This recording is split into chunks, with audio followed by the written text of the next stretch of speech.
Aspett li ħareġ mir-rapport annwali tal-Fondazzjoni għas-Servizzi tal-Ħarsien Soċjali l-FSWS minn barra l-fatt li fl-2023 ħadmet fuq kważi 25,000 każ u n-nuqqas ta' ħaddiema professjonisti fis-settur. Waqt li din l-entità governattiva qed twessa s-servizzi tagħha biex tilħaq iżjed każi kull sena u anke żdiedu l-ħaddiema, id-domanda xorta tibqa' kbira.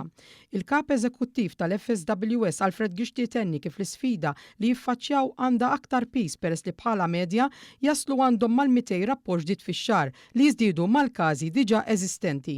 Għaldaqstant stmat li se jkun hemm bżonn ta' 96 ħaddiem ġdid fis-settur.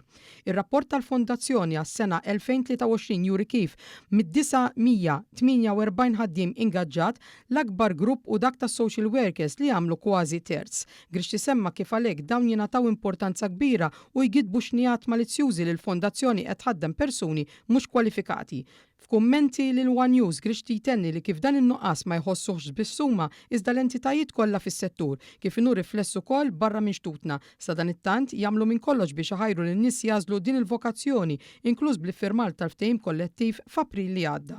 Illum professjonist, social worker, psikoterapista, terapista li jibqgħu magħna u jitlaw sal-ogħla grad u jieħdu l-massimu ta' dak il-grad, illum qegħdin pari ma' diretturi ta' ċivil, ġifieri għandhom ir-responsabilitajiet tagħhom imma biex nuru daw qegħdin ma' top 4 ta' ċivil. Semma kif issa l-kors ta' social work beda jingħata wkoll fl-MCAS fejn diġà hemm l-ewwel 17 student li se jingħaqdu mal-gradwati tal-università dan se jkun qed jirdoppja l-professjonisti fis-settur. Inħeġġeġ il-kull min jimpurtah minn ħaddieħor u jrid jagħmel xi ħaġa prattika biex jgħin il-ħaddieħor il-qasam soċjali u għal-qasam fejn jista' jagħmel da, ovvjament jidħol għal kull tip ta' kors, jekk hux social work, jekk hux youth work, jekk hux community work, dawn huma kollha korsi speċjalizzati li għandna bżonn il-professjonisti jiggradwaw fihom biex inkunu nistgħu nkomplu bil-ħidma tagħna.